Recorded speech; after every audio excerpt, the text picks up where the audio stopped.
Doctor, thank you so much for speaking with me. I want to start with a really basic question. Please. What is cancer and how does it find its way into our organs and which organ it chooses to sort of set up shop in? How does that happen? The fact that is known is there's uncontrolled multiplication of cells that happen with a trigger. So some trigger happens with which particular cells in our body may start multiplying in an uncontrollable way and become a mass. And that is the definition of neoplasia or cancer, as we have understood over the last several decades. But what is poorly understood is what are those triggers? So we understand some triggers, like tobacco and cancer. We understand that trigger. Like chewing tobacco and oral cavity cancer. We understand that trigger. We understand the trigger of hormone and breast cancer. But why does a non-smoker get cancer of the lung, like my mom did? That trigger is not very well understood. It is only being unraveled now, and at least for lung cancer, I have some explanation. But for many other cancers, I actually don't. And I'll explain that in a moment. If you see the pollution levels, it was found in 40,000 subjects that were studied in UK that the pollution was more than X level that was equal to getting a particular type of lung cancer, that is non-smokers' lung cancer. So at least that got proven. But I have a patient in my practice who has advanced pancreas cancer, who is not diabetic, who has always been vegetarian, who walks at least 10 kilometers a day, who is a spiritual man and has advanced pancreatic cancer, where if you read the writing on the wall, the lifespan is less than a year. So what was his trigger? He doesn't even have a family history. Some cancers happen because of substance abuse, like nicotine, for example. If you drink a lot, your liver might have cirrhosis. That weakens the liver. It will lead to cancer, that sort of thing. Some of it is genetic. Right. Some of it is hormone-led. Yes. Some of it, and we're reading in our papers every day that microplastics and, this sort of fertilizer, that sort of pesticide, the chemicals that are finding their way into our food, into our environment, into the air, into the water, are carcinogenic, and that causes cancer. Could you, if I were to break that down, could you explain to me what carcinogenic is? The word carcinogenesis essentially means when something comes into the system and cancer formation happens. Cancer formation or cancer development is essentially equal to cells multiplying uncontrollably. So the control is gone. Okay. And that trigger is from carcinogens. That trigger that brings about uncontrolled multiplication is from things that we do or where we live or they are around us that could then just press that button to multiply, to help multiply these cells uncontrollably. That's the trigger that can be reproduced. That's a carcinogen. So if tobacco in multiple settings is doing this, is triggering off this uncontrolled multiplication in this setting, in that setting, in that setting, in that setting, then you know that this is reproducible and this is going ahead with causing this pulley to be off and that multiplication to happen uncontrolled way, all the way. And it can be reproduced. It's not something that is just one time. It is something that is reoccurring in people and people and people. Right. And that's where people pick up a pattern and they understand, okay, don't get exposed to this because this can cause the uncontrolled multiplication in my body. So when that uncontrolled multiplication happens and it Mm. leads to a tumor, Yeah, all tumors are not malignant. that's correct. Very correct. So just the lump that forms out of multiplied cells is not enough. That could be a benign tumor. Hmm. Benign tumor may not have the ability to encroach on other organs. It may not have the ability to metastasize, which means break away and go and take over the body and really hurt different organs. When we have a malignant tumor, it's mostly not looking anywhere like its original form. Hmm. It transforms. It is because of these mutations that happen. The DNA damage is inherent portion of this conversion from benign to malignant. So when the hurt happens through these carcinogens to the cell, one thing that happens is uncontrolled multiplication. The Yes. other hurt that happens is it gets into the core of the cell within the nucleus, and the essence of our cell is the DNA. Hmm.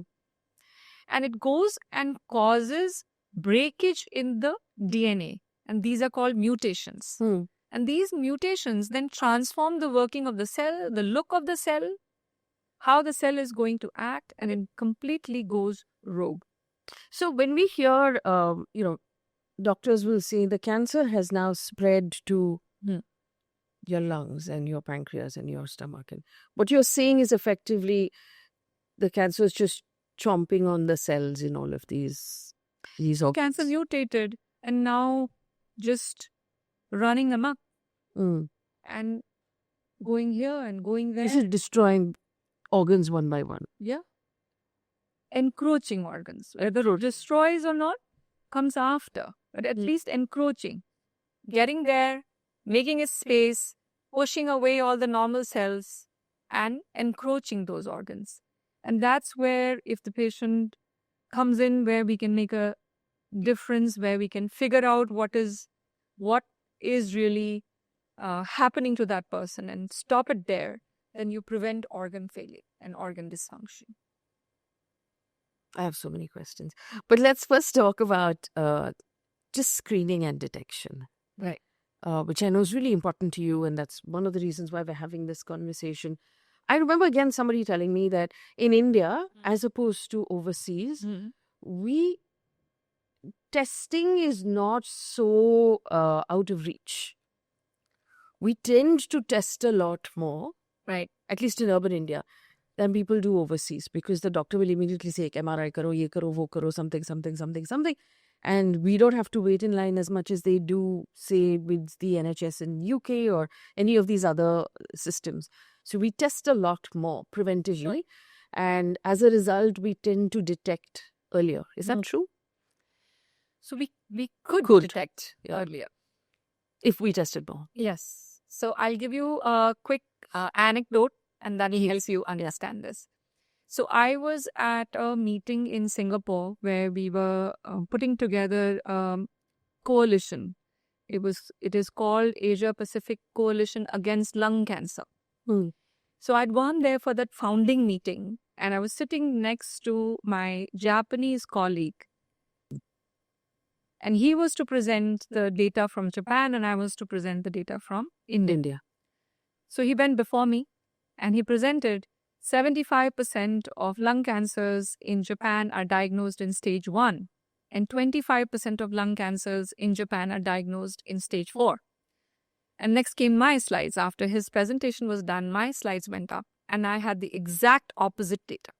75% of cancers in India are diagnosed in stage 4, and 25% of lung cancers are diagnosed in stage 1 or early stage. And why that? And just taking a moment to understand what was different with Japan was that they had CT scanners at every corner of their community, and they had general practitioners reading the scans. And so if anyone had a cough, they would do a scan. If anyone had a shortness of breath, they would do a scan. And so their scans, low-dose CT scans of the chest was happening in a jiffy. They had enhance their uh, providers in a way that their general practitioners were reading CT scans, and if they found something obvious, then they would send the scan to a radiologist. Because you can't have that many super specialists in a country. So the primary healthcare was able to do the first round of screening. Exactly. And bringing that analogy to what you're saying, yes, in India, our tests are very, very quick. So we could actually engage in a higher level screening, but we don't. And that's so, you know, in India, healthcare is always about seeking a doctor when we are sick. Preventive healthcare has really not got speed. And I think that is because we have limited resources. So we utilize the resources to send our child to school. We utilize resources to buy a home. We utilize resources to buy a car, to maybe take care of our parents, to maybe take everybody out for a dinner once a year. We are dealing with very focused resources. Yes. Where when we are sick, we of course make time and money to take care of our loved ones. 80% of Indian healthcare, or cancer care, I should say, not healthcare in general, but cancer care, 80% of Indian healthcare happens out of pocket. So you put aside this, you come into spending on cancer-related healthcare when there is a diagnosis. But for prevention, there's not enough awareness, there's not enough resource allocation from the families. Yes. And just limitation to resources when we talk about government funding. And there's no concept of visit with your doctor. Where you just go in to get checked out, even if you're not feeling. Yearly checkup is a norm in the Western cultures, right? You starting the age of 40, your insurance will start sending you reminders. You've got to go and get checked up with your primary care physician, PCP. That's what was called in New York. So you need to go and get checked up with your PCP. And you need to be in that. You need to have your flu vaccine. You need to have your, correct cancer screenings done. And these are things that the reminders will come through the insurance, through your primary care provider. That culture is yet to be established in India, I feel. You said this really amazing thing. You said prevention, right? Now, I find it interesting in India where constantly prevention is you eat these superfood foods. Haldi le lo. Or you go for your walks. You meditate, you exercise, you eat well, you bring down the amount of alcohol you're consuming, whatever that may be. You live a generally healthy life. Healthy life, yes. Is that adequate prevention? How can I prevent cancer? Questions are amazing. And yes, healthy life is the most basic prerequisite. So healthy life, healthy diet, whatever it is, there are lots of discussions around it, and there always will be, because it's not just cancer we are battling. We are human beings. We are battling many, many health ailments. So all of that done, and still we don't know that there may be a trigger for me, right? My body may be oriented differently. A trigger for me may be very different from a trigger for you. There are people who are chimney smokers all their lives, and they will not get lung cancer. Yes. And then there is this meeting that I was in where someone got up and said, my mom got lung cancer, advanced, that went to the brain, but she was in a village. She had never smoked. She lived a life where there was no pollution. What may have been her trigger? So, cancer and trigger, not entirely understood. So the triggers that we understand are best avoided, but the triggers that we don't understand need to be watched out for. When we diagnose early, and everyone knows that cancer, for those of you who don't know, there's stage 1, stage 2, stage 3, stage 4. Yes. when we diagnose early, what difference does that make to you in your job? If someone comes to you at stage 1 or stage 2? Yeah. So huge differences. When someone comes with advanced cancer, mostly when we say advanced cancer, it means stage 4. But it could also be stage 3 and it's locally advanced when it may not be able to be cut out. Mm. So most solid organ cancers, which just means not blood cancer, but everything else. Most solid organ cancers either are cut out or burnt with the radiation, Okay. right? So if someone has a cancer of the oral cavity or mouth, it's supposed to be cut out. Mm. Surgery done, tongue cancer surgery done, buccal cavity cancer surgery done. Someone has breast cancer surgery done. When the person presents with a smaller cancer, the surgery is less mutilating. Mm. The surgery is simpler. The surgery does not involve a whole lot of reconstruction. And aesthetics can be preserved. Morbidity that comes out of it. Someone has a locally advanced tongue cancer. They will undergo a very mutilating surgery. Even after the reconstruction, their swallowing will be affected, their speech will be affected, and aesthetics will be affected. Yes. Their daily quality of life will get affected.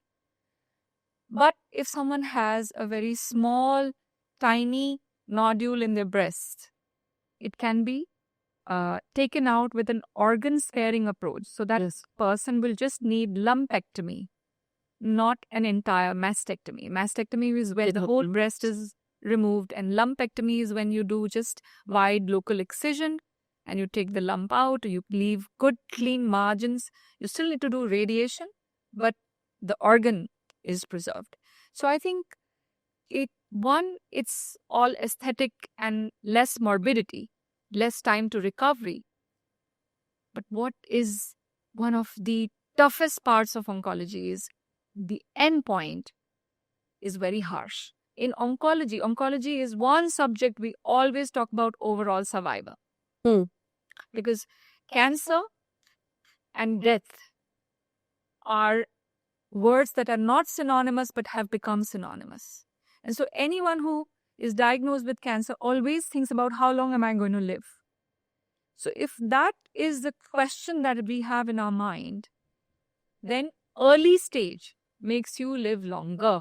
If someone gets diagnosed in early stage, they are living longer than advanced stage where life is curtailed, where there's a limitation to how long you can live because cancer is in different shape and form, and the face of cancer in advanced stage is different. What are the most common cancers in India that we come across? And I know that you're looking at these numbers right now. Yes. So oral cavity is one of the highest grossing numbers in India. Is that because of chewing tobacco alone, or is it because dentistry is not as popular in India either? So both. Yeah. I would say chewing tobacco has a huge impact. Smoking has a huge impact.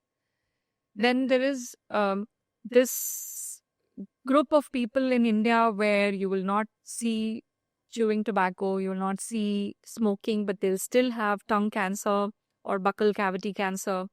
And that there is a genetic predilection in families that could predispose someone. There is a fear of chemotherapy. A lot of families feel like, and a lot of patients will also say, I don't want to do it. It seems too hard, too painful. Can you explain to us what happens in chemotherapy? So chemotherapy is something that is given intravenous or through a delivery system, which is like a chemo port or a PICC line. The problem with chemotherapy is that it kills the cancer cells, but it also kills rapidly dividing normal cells. So the mucosa, the inner lining of our mouth, is rapidly dividing. Yeah. So someone has good doses of chemotherapy may actually have ulcers in their mouth. Hair follicles are rapidly dividing. So hair loss is a commonly dreaded complication or dreaded side effect of chemotherapy, different kinds of chemotherapies. And we have this scalp cooling system to prevent major hair loss. And a lot of the brunt of chemotherapy happens on normal cells, your skin, your mucosa inside, hair, and blood counts from your bone marrow. So people over the last several decades and families after families, generations after generations, have these memories where folks who were undergoing chemotherapy had to undergo so many side effects, live through so many side effects. Even though the side effects are much better managed in the current times, each family will come with a memory of the past and having a loved one go through a very difficult journey. And that's what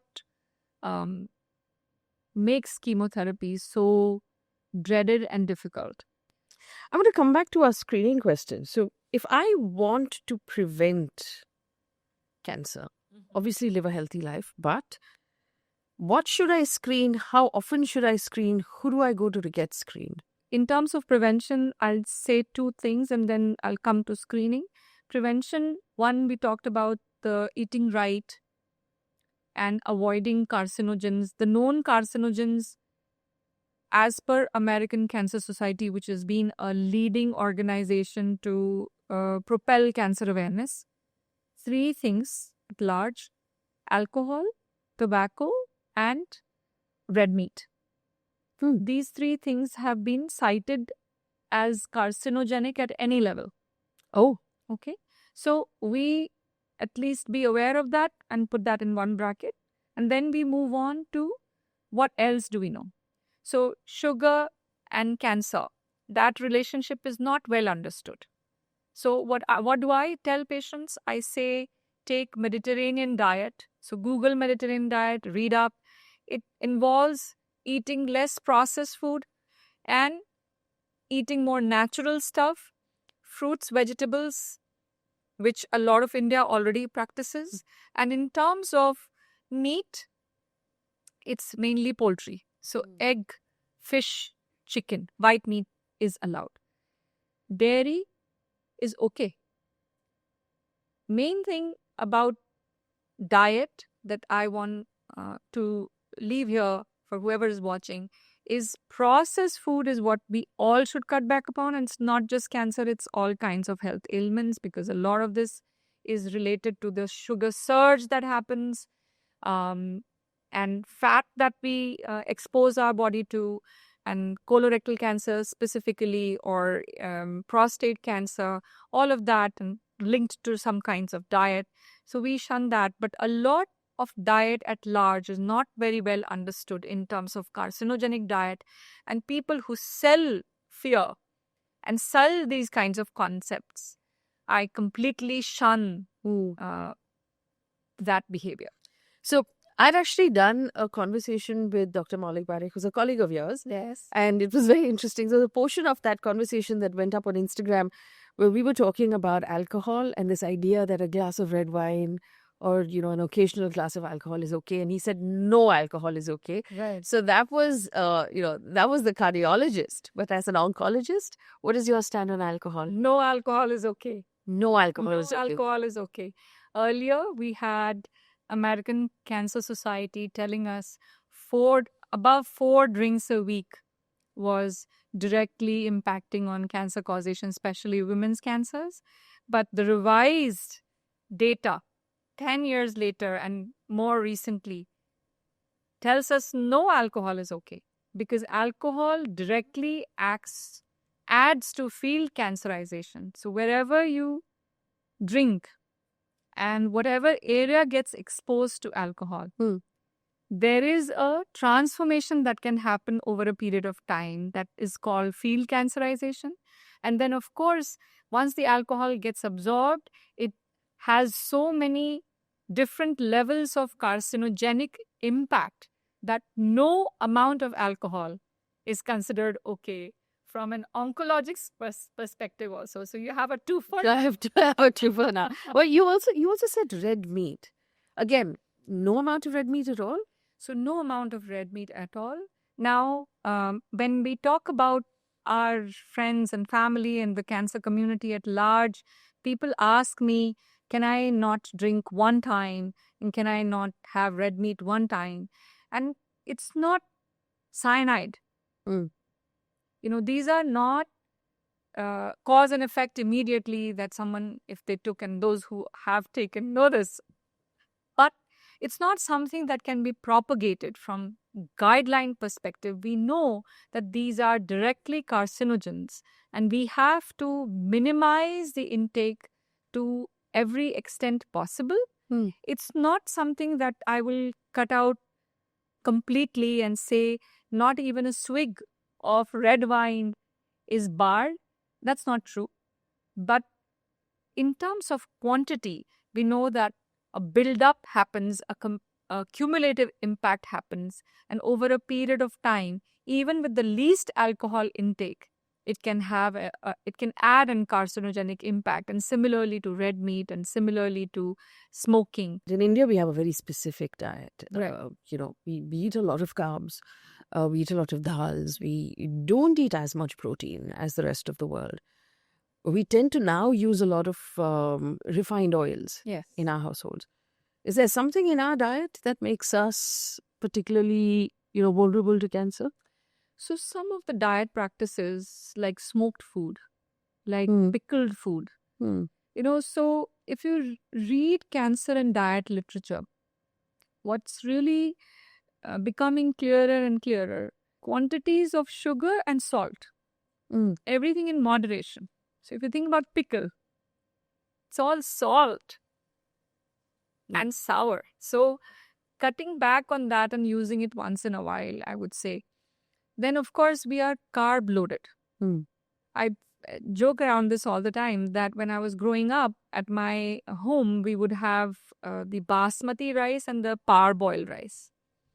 And India being India, the staff would end up eating the parboiled rice and the basmati rice and whatever. And so the head of the household. The head of the household would be eating the basmati rice. But what do I eat today? Parboiled rice. I eat parboiled rice.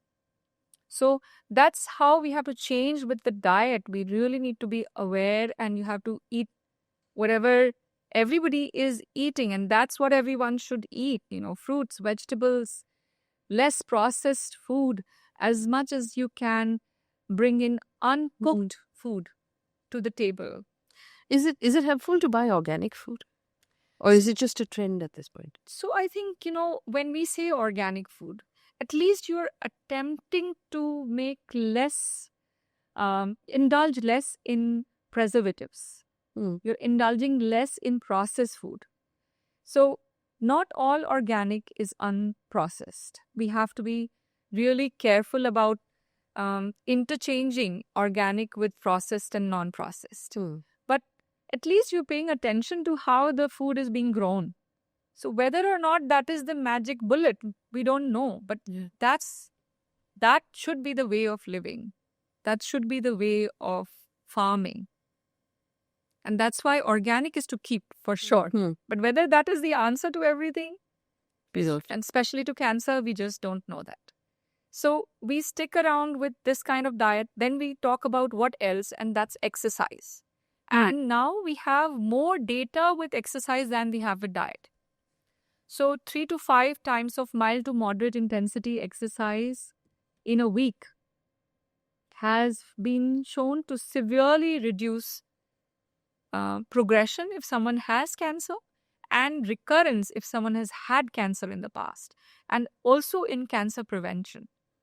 So that these two things, diet and exercise, if it can lead to 10% weight loss, it's even more beneficial. And this data comes out of the Women's Health Initiative study that was done in 20,000 women who had cancer and who were followed for 20 years. And it was shown that if they had 10% or more weight loss with diet and exercise, that their second chance of having malignancy severely reduced. So I think this at least should be followed, very, very basic. And then talking about prevention, when we get into prevention, there are certain bold guidelines to prevention. They are standard of care guidelines, and we must follow them. For a woman, it's an examination of their oral cavity. It's an examination of their breasts, so breast screening. Cervix screening with pap smear. Breast screening with mammogram. Every woman above the 50 years of age, yearly mammogram should happen for both the breasts. The simplest examination and the best examination is breast self-examination. And the breast self-examination is done with the palm of the hand to the opposite breast, arm elevated, in the shower when the clothes are not on, and especially for younger women after her periods. So immediately after her periods, breasts are less cystic. And opposite palm, opposite breast, examine the underarms, examine the breast, and similarly repeat the process with the other hand. And this should be done every single month. And if a lump is felt, seek medical attention. But bilateral, both the breast mammogram yearly for a woman above 50 years of age. For anyone that is sexually active above 21 years of age, every 3 years pap smear to look at the cervix. And for the colon, for your gut, for your intestine, every 10 years a colonoscopy.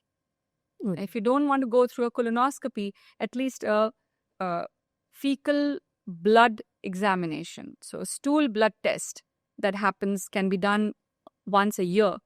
And it's basically just submitting your stool for this kind of examination. And if 3 are negative, then you're good for a significant period. For women, these are the organs that you check. For men, it's oral cavity, it's the lung, it's the prostate, and the colon. So these are all formulary. But what I want to say is if someone is having a symptom, like a lump in the neck, like a pain in a particular organ, like breathing issues or cough, don't sit back on it and live a paranoid's life. Think cancer. Because cancer rates are on the rise. You work on something called precision oncology. Can you tell us what that is? So 3/4 of all malignancies worldwide are getting diagnosed in advanced stages because globally we don't engage with screening as much. And the screening methods are only few. So when we get diagnosed and we get diagnosed in advanced stages, we have currently guidelines to treat lung cancer, breast cancer, colorectal cancer, food pipe cancer, brain tumors. They're all organ specific.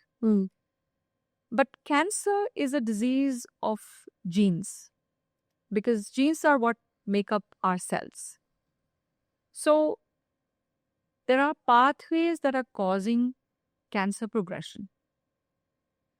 When the cancer cannot be cut out or burnt, and it comes to a medical oncologist, and I am a medical oncologist by training, and my job is to give chemotherapy, immunotherapy, targeted therapy.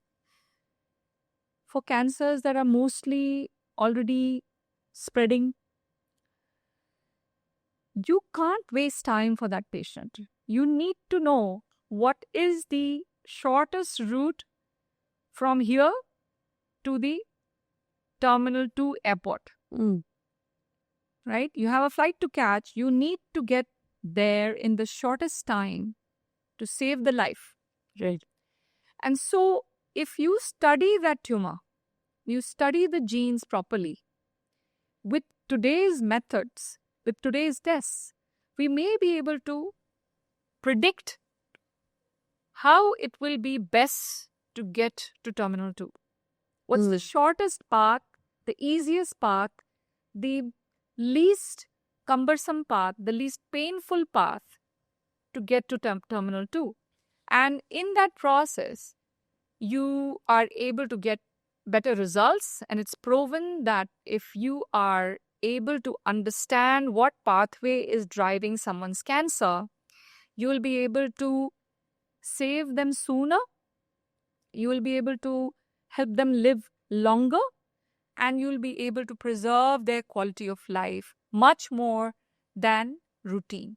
So this science is something that I was oriented to right from my training years, my first exposure into oncology research. And once I had understood that and my brain was oriented to that, my entire approach to oncology changed, or I formed my approach like that, where it was important for me to understand the biology of that particular person's disease and then strategize their treatment module according to the biologic signature and not just the type of cancer and not just the stage of cancer. We've all encountered those stories of people who come in from all across the state, from various parts of the country, where all across the country they're told, Bombay jao, Tata Memorial jao. And then when you go into Tata Memorial, the lines, just the sheer numbers of patients who have come in from, and very often at very late stages, from all over the country, that they're waiting for their scans, they're waiting for their consultations, they're waiting for their surgeries. There are family members standing outside because there's just no space. Are we at a loss in India for affordable oncology? I mean, where are we? What is missing? What part of this puzzle is missing in India right now? So I think what we had not been working on, and we have begun to work on that now, is the fact that cancer care has to be delivered closer to home. And when it doesn't happen that way, what you see at Tata Memorial is what happens. So one institution really being committed to that extent and providing care in a larger way. And I say this all the time, that the people who serve at Tata Memorial Hospital have a calling. They cannot be serving just because it's their job. They have to be committed differently. So when people don't have cancer care locally, they just get on the train and they come to and that's where we have to change the model. We have to have centers that act as the hub, and we have to have peripheral centers closer to patients' homes that are the spokes. And we need to build cancer healthcare in the community to serve the best. And it's not just because logistically it's challenging. It's a lot more.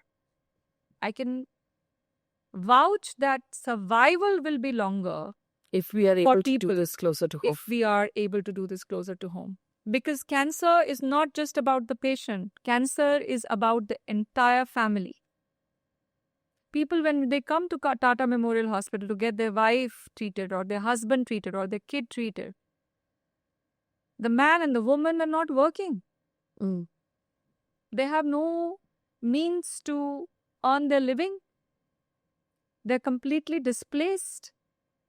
And the caregiver, when the caregiver does not have enough to support the cancer person's journey, how is their journey going to get funded?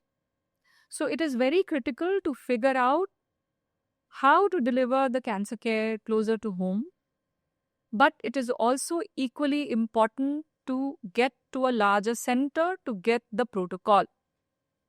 Because cancer care is ever evolving. It's a newer subject. And we have, I say this, if I sleep a week, guidelines change. So we have to continuously be on top of the data and what's getting presented at different meetings worldwide. And that one presentation could immediately change the standard of care practice in oncology. And something that I may be practicing may become outdated within a couple of weeks. Yeah. The other thing actually that we read about a lot is when rich and famous people get detected, receive a cancer diagnosis, they hop on a plane and they go to the US. So they're either in New York or they're in Cleveland, they're in Sloan, they're all of these places. And they go live there. And I remember thinking, I think it was the case of Yuvraj Singh, where I was like, okay, so you have to stop working and then you have to fly overseas and then you have to find a way so you and your loved ones can live there. So you need an apartment and you need to be able to. a lot of us can't afford to do that. And is that because we don't have that level of specialization or care here in India? Again, same question. What part of this puzzle are we missing? Why do people have to fly to New York for treatment? So, India is on its formative journey as far as cancer care is concerned. We read about how India is going to be the third largest economy in 2028. And I feel blessed. I feel, some part of this will then come to nurture healthcare. And then some part of it will also trickle into cancer care. So we'll have more resources. But what we forget is there is a relationship of demand and supply that we have not leveraged enough. So of course we have to, as a providing nation or administration, Indian government has to provide everything. But out there is this whole equation of demand and supply playing out globally. And what is that? That is essentially driven by the big pharma. Drugs are being discovered globally. Trials are running, and cancer being a very novel subject, there are biomarkers, signatures, pathways getting discovered every day. Newer drugs are being discovered every day. And these drugs are becoming available to the cancer community at large in form of clinical trials. So novel drug access is not by purchasing. Novel drug access is actually on cutting edge novel clinical trials. And those trials are funded by pharma. Those trials don't need to be government funded. Those trials are kept alive and fed and survived with pharma funding. That's the supply. Where is the demand? Demand is within our patients, because our patients lack access to these novel drugs, because a lot of times the patients will not have the money for targeted therapy, immunotherapy. So if we were to bring these trials in an organized and ethical way to India, India would also be able to access novel treatment options, and it would also fulfill pharma's larger goal of getting their data in a shorter period of time, and they would be interested in bringing these trials to India. And why do you think we don't have enough clinical trials and research happening in India? Is because we're too busy firefighting the sheer number of patients? And we have not understood this. I think the government now is understanding, and there's been some more receptiveness to bringing clinical trials, but we are really far behind, and we have to understand that this has to go hand in hand, that we have to build centers to run trials, and the funding may not come in initially because you have to give the infrastructure for trials to come. So the funding there may be a lag to the funding. So that initial capex has to be brought in. But once you have structured that and the trials come in, they will self-fund and they'll bring so much revenue into the... But our tendency in India has always been to find, after the trial is done and after the whole thing is figured out elsewhere in the world, to find out the generic version or to find out the patent-free version that we manufacture in India in order to make it cost-effectively accessible to our, people. So that's the route that India takes to find a compound and make it cost-effective in India, rather than to develop the solution here. So I'm a huge fan of that. Yes. I'm a huge fan. It's revolutionized your area of work completely. Especially when I talk about targeted therapies. Yeah. Targeted so therapies. If I may for a minute explain this to our audience, what the Indian government has done. So overseas, a lot of the research and clinical trials get funded by pharma, because the idea is you come up with a solution, a drug that you can patent. And patenting a drug will allow you to price it to market whatever you want to. And so there are drugs available, miracle drugs available that are extremely expensive. And obviously, when you bring them to India, they're prohibitively expensive because the Indian average patient cannot afford them. Absolutely. The Indian government has made a law saying after a certain point, if the Indian government believes that this drug is life-saving, Yeah. the patent will be broken in India. We will find out how to make it cheaper. We will make it cheaper and we will make it accessible to our people. And cancer drugs Yes. it changed the way we treat cancer in India. Is that true? So absolutely. I mean, mostly either in settings where the government has been able to come in to say we need to move beyond the patent, or the patent that the drug has owned lapses at a certain time. After a For certain number of years. Yes, Yeah. certain number of years. So in 2027, certain immunotherapies are going off patent. In 2028, certain immunotherapy drugs are going off patent. And I can tell you that there are so many companies in India already lined up with biosimilars. And I think that will be, I'm waiting for that day. Because I could practice the target, I'm into biomarker discovery and pathways. And how do I then target the pathway if I don't have the drug? Yeah. If all the drugs are abroad and so expensive. So biosimilars have given me that window as a clinician to practice my science. I'm a huge fan of biosimilars and of the Indian manufacturing style. But I think we are already there where India should get into original drug manufacturing and original ideas. And that said, even the drugs that are getting developed abroad are accessible to our patients only after they hit the market, which is 10 years. An average drug takes 10 years to develop from phase 1 or preclinical to the phase 3 journey, when the drug then gets approved by FDA, approved by DCGI, and then launched in India for a person to go and buy it off the store from an oncology pharmacy. The journey is usually a decade. If we wish to make these drugs available to our Indian cancer community, we need to engage in trials where, one, we have access to the drugs much early. As they come into early phase trials, we participate like all other countries are participating. Many other countries are participating.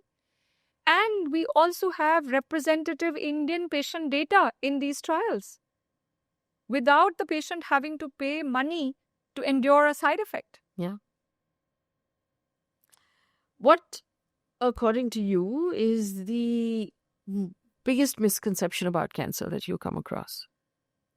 So, one biggest misconception all the time that we face is sugar feeds cancer, and half of our patients are then starved, and this food and that food and that food and that food is cut out, and we have to deal with a bone marrow that is completely dried, and you are giving medications to bump up the platelet, to bump up the hemoglobin, to bump up the WBC, because the patient is not able to have a normal diet.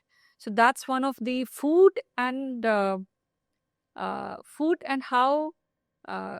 cancer. Yeah, misconception. Food and cancer and misconception, and so large in India, I can't even begin to describe. So that's one big elephant in the room whenever the patient walks in. And the second very big misconception, which I have really strived very hard to break that misconception, is a stage 4 or an advanced cancer patient. Their journey into death is inevitable and nothing can be done. And once diagnosed with cancer that has spread, it's really a lost game. I don't think that is true. We are not, in today's times, we are not able to turn around a lot of stage 4 cancers. But we are able to make a difference to a large chunk, and that chunk is increasing every single day. There are newer medications coming in. The idea is to make those medications available. That's the challenge. It's not, the reality is not that everybody who gets diagnosed with advanced cancer dies. The diagnosis is not a death sentence. The It gets diagnosis treated like that. Yeah. Yeah. It's the lack of medicines, appropriate drugs, cutting-edge novel therapies that is causing a larger number of lives lost in India than what is happening in the West. What, according to you, is your vision for oncology in India in the future? So the vision is very large. And to a certain extent, it is from the other world that I belong to, where I have seen a higher level of cancer care play out. The uniqueness of India is the heart, is the palpable emotions, is a lot of people, is a lot of community support. Evolution into this very Western kind of cancer care delivery should mainly be of advanced science, advancing research, and novel therapeutics. But it should also be an intermix with the lovely community support, family support that India enjoys, and the community at large that comes together to help people, to help diagnose patients, and to handhold anyone's cancer journey, which is very, very unique to India and a real prized belonging as an Indian that I feel in my heart. When you bring in the emotions and you bring in the science and you amalgamate that, I think we will truly be exceptional. And especially in cancer care delivery, we can give back to the world the way no country has ever done that, even China. India is a secular nation. India is an open nation. India is a emotionally charged nation. I think we have tremendous amount to give back. We just need to open ourselves to the science, and we need to support the science. We need to rise. There's so many big giants living in the country who can really fund and support this kind of movement. It's about time to see that movement, starting from screening to treatment.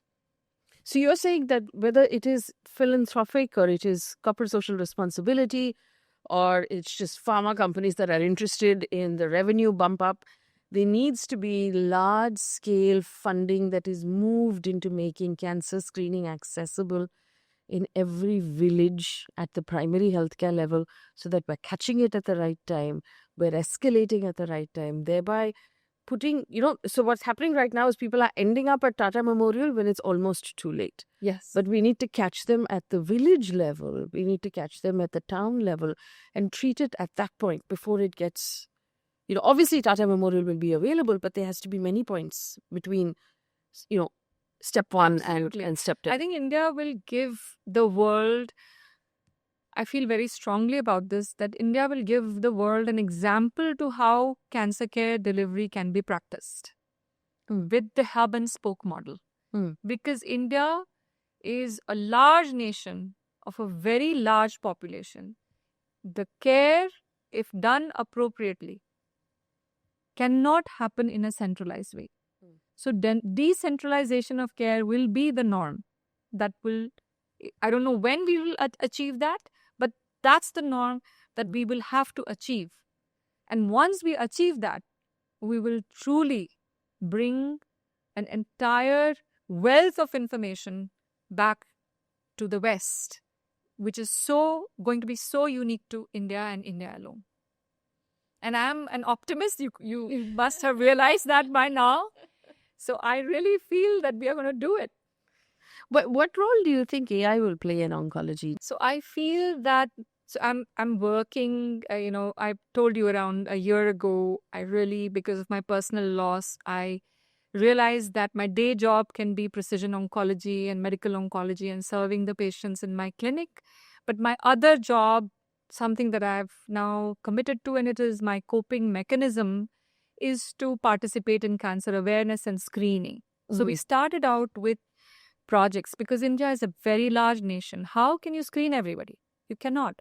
So you have to start first screening those people who have some symptoms. So can we define those symptoms as high-risk symptoms? Can we pick them up early and triage those patients to go get screened Yeah. sooner than the rest. Coax them into screening, propel them into screening, motivate them into screening. And that is where AI can be of major help. In the AI-based healthcare arena, there is this well-recognized term called early warning signs. So can there be an EWS for cancer screening? And me and my team, we have been working on developing this algorithm, and many people in the world are also working on developing an algorithm to recognize or pick up people, individuals who make it into high risk or intermediate risk just by filling out a questionnaire. Things that are linked to cancer or may make you think cancer. And if that person then ends up, by answering the questionnaire, just ends up in high risk or intermediate risk, especially high risk, should then be advocated or guided for an immediate screening. And that then screening path has to be defined, and government has to participate in that, because right now the Ayushman Bharat funding for oncology actually is mainly for diagnosed cases. There is a gap.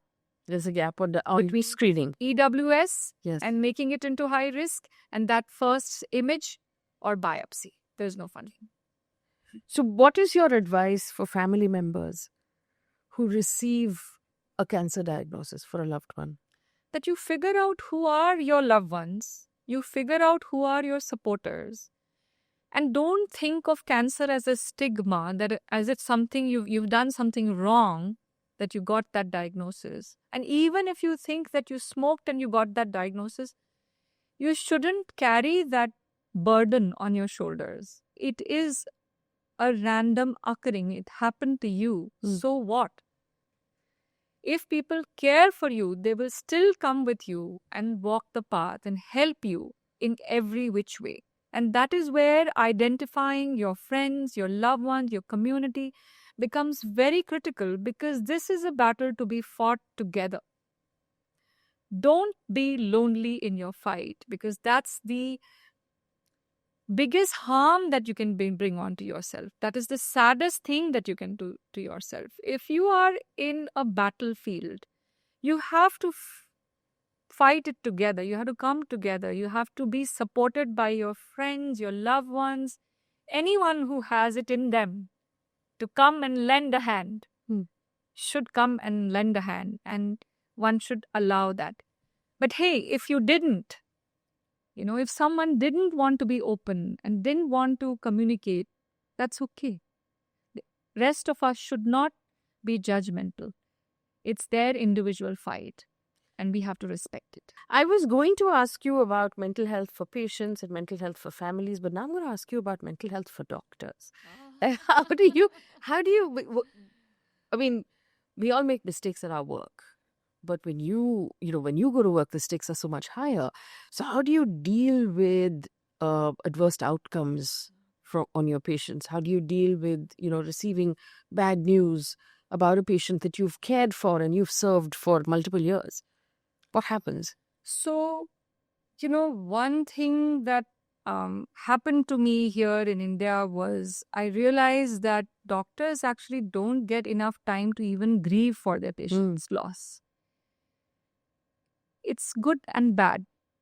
The bad thing is that it's really something which adds to your daily stress, and you live that life day after day after day. But the good thing about that is that it gives you a different level of strength and courage to get up and help the next one and the next one and the next one, because it's such large numbers that we are dealing with in India. And I'm not even at Tata Memorial Hospital. I'm at a private center where the numbers can be counted. So you can imagine there is such numbers that people are having to deal with, that there isn't enough time to ponder and be pensive. You have to ride it on optimism, positivity, and courage.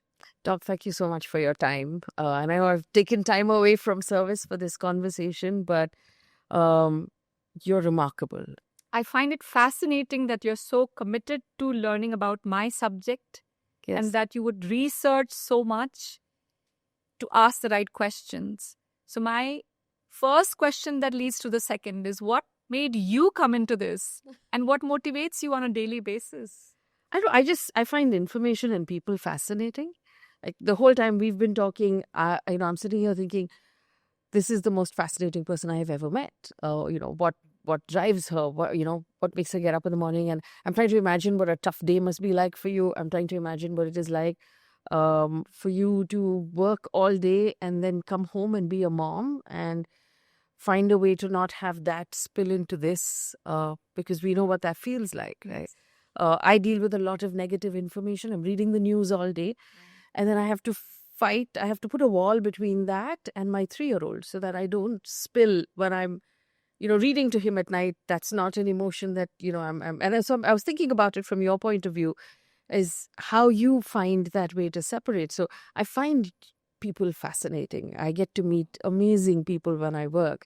And I just love information. You were so well researched regarding such a complex subject, from screening to prevention to therapies and different kinds and caregivers, and just you yourself, very inspiring and very fascinating to do. So I was fascinated listening to your questions. So I have a great team who's done a lot of work on this as well. And one of the things that, again, I was told as a young journalist was, if somebody watches, and at that point I was on television, so if somebody watches even for 5 minutes, in that 5 minutes, they should learn something. So it should not be 5 wasted minutes. Yes. So they should be like, oh, I didn't know that. Okay. That's interesting. So that's the aim. That even if someone tunes in, even for 2 minutes, they should be like, oh, I didn't know that. That's interesting. I learned something. So I think that's the thing that drives me across the board. That someone should learn. Amazing, and really a clap for you, because I was very inspired just by the research that had been done. And of course, we are all made out of our teams, and we can't get where we have without the team support and everybody contributing. But it's the leader that drives. So thank you. Congratulations. Thank you so much. Thank you.